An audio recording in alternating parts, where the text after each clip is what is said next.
Hey gang, do you like annoying theme songs? Well, here you go.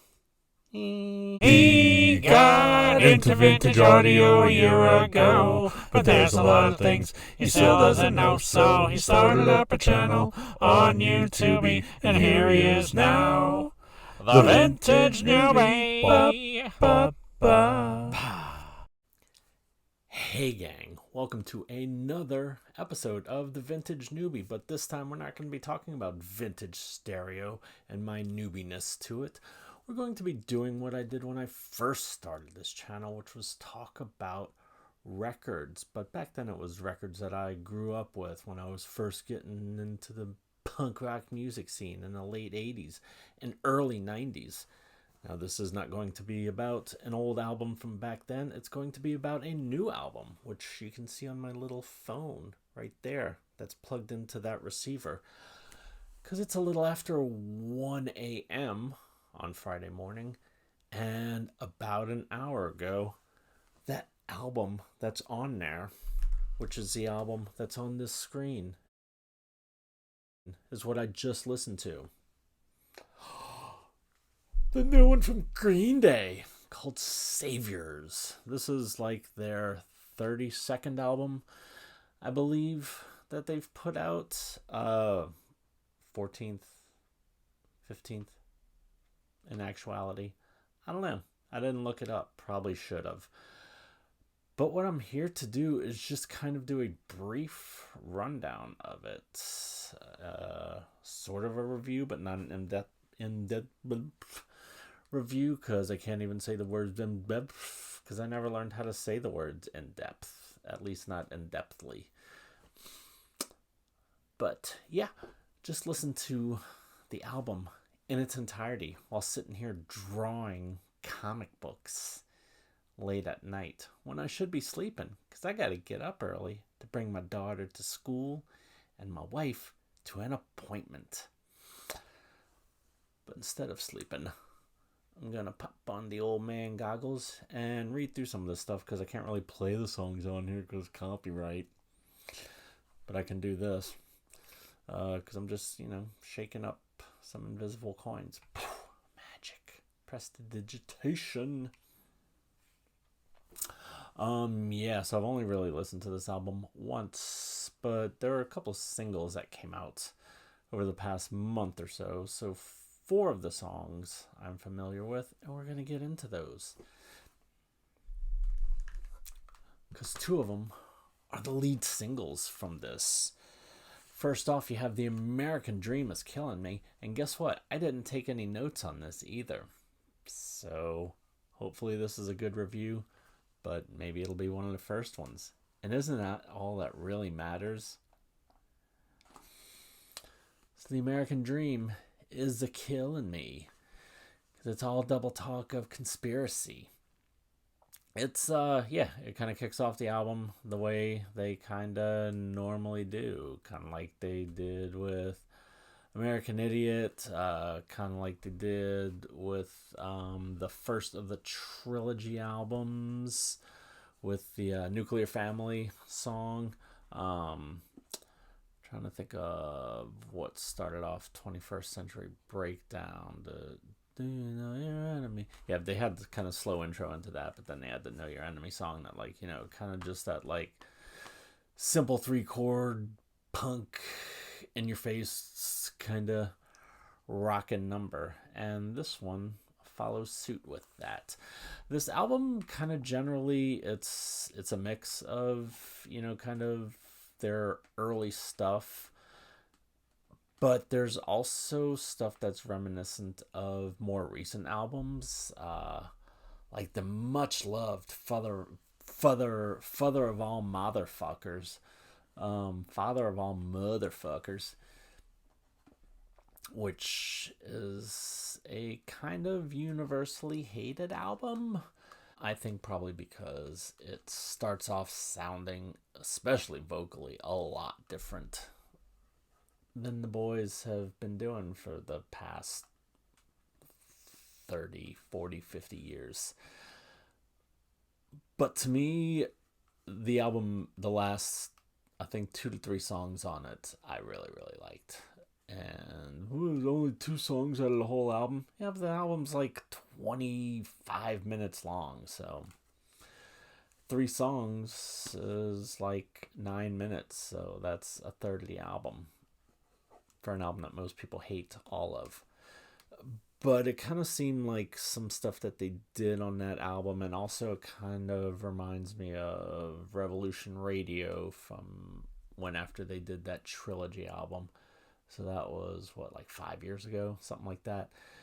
It kind of seemed like they took some stuff from that and like improved upon it and put it on this album.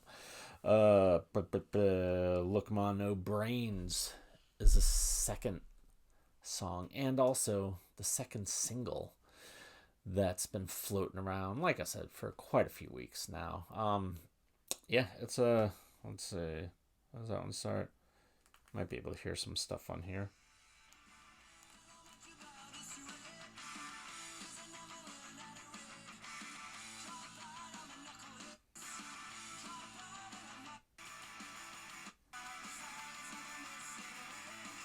Yeah, it's good poppy hooky stuff. I mean, say what you will about these guys, they definitely can write some just poppy hooky good stuff. I know good's relative, but it's not boring. They're still rocking. For guys in their 50s. Jeez, rocking more than any other one, right? Don't you agree with that? Rocking more than a lot of other bands are doing nowadays, although I think there's only like 7 bands left in the world at this point. Some of the lyrics are, I'm probably, from my first listen, about 90% of the lyrics I was like pretty good on. There's some here and there that I was kind of like, maybe it wouldn't be my first choice if I was a big rock and roll star, but I'm not, so fuck it. Oh, third song, Bobby Sox, which is the first one that was kind of a new to me song since I'd heard the first 2 songs already. That one is quite rockin', a bit screamy as well, kind of about relationships and friendships and stuff like that, but yeah. Good and rockin'. One Eyed Bastard, which one was that one? I know that was one of the singles as well. Yeah.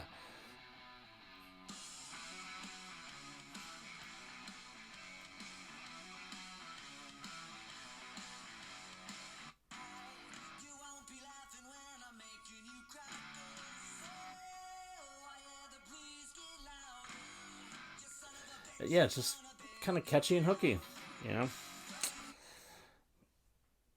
What else can you say about it? Probably a lot. Dilemma is a slower song, kind of seeming like it's dealing with Billy Joseph's own demons of his past. Kind of about slipping back into out of recovery and back into, or out of rehab, I don't know, whatever. Drinking and partying whenever you weren't for a while. So the like, at least lyrically, it seems like it's a kind of personal song. 1981, another just rockin' poppin' song.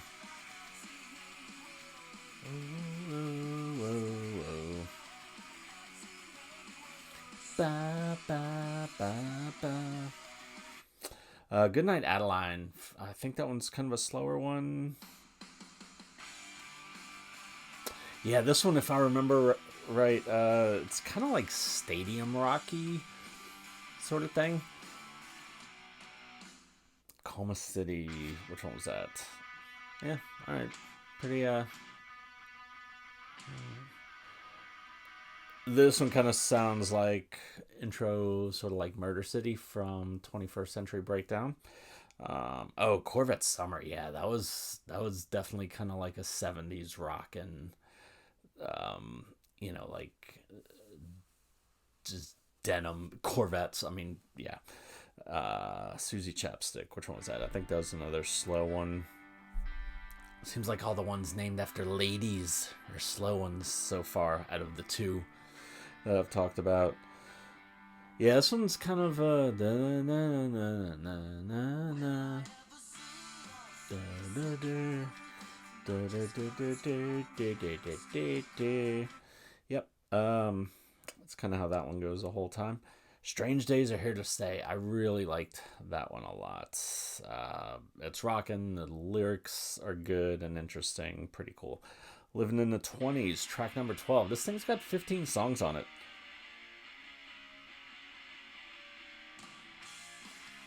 Again, just heavy rocking stuff. This is one. Yeah,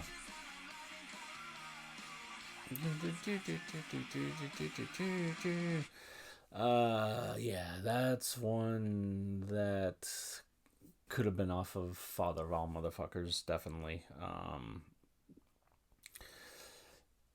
There was another one that was like that too. That kind of sounded like that Oh Yeah song off of Father of All Saviors. Oh wait, no, whoops, skip the song. Father to a Son, which is another kind of slow ballad. It seems like, I don't know if it's a general song about parenthood or if it's, a specific one to one of his kids or whatever. Yeah, not my favorite because it's, kind of slow and it sort of deals with personal emotional things, which I don't like dealing with. I just like kind of stuffing all that stuff down until it just eats away at me and just blow up or something. But no, I mean, personal moment. Got plenty of daddy issues myself because mine wasn't really around and then killed himself when I was 15. So, and before he did that, he did plenty of things that kind of fucked me up mentally. But, like I said, just stuff it all down, bury it, and make sure I don't repeat those same mistakes with my kid. But yeah, so maybe that's why wasn't one of my favorites, but it is good. It's definitely good, and I'm sure if I listened to it, I'd probably, I don't like the song at all. It's dumb, man. I mean, what's it even about? All right, Saviors. How was that one? Don't really remember this one. Like I said, I only listened to this album once. It sounds pretty good.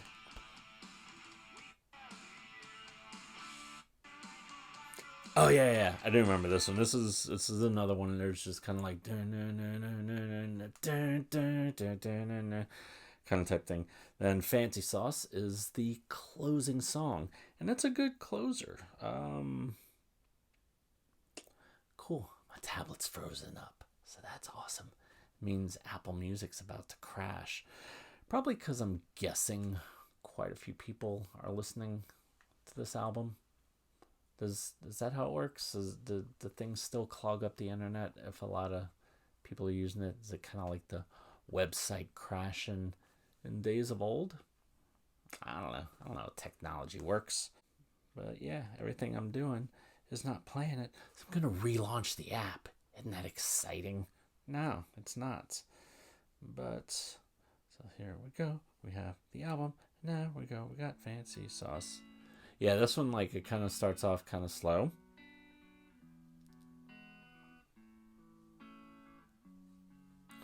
And I'm gonna skip ahead a little bit.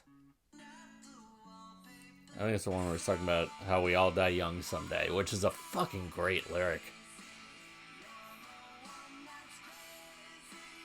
Baby, you and me got a groovy kind of love.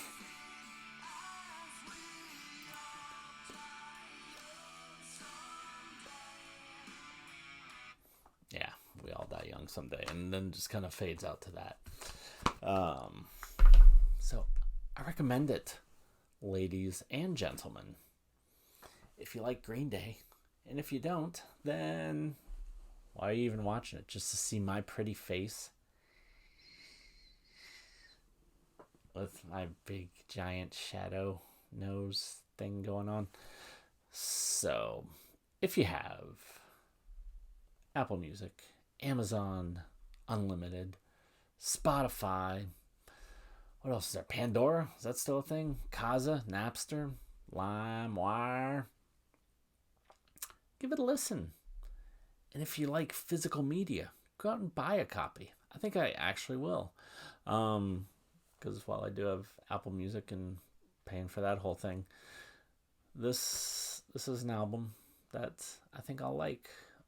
I know I liked it. I didn't hate it. There wasn't anything that I was like, oh, all right, let's skip this song.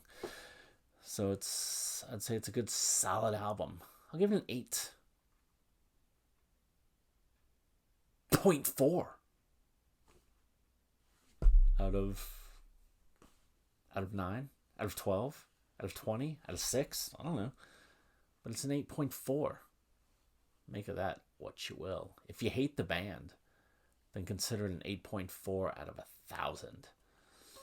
If you love the band like I do, consider it an 8.4 out of 8.46. Okay?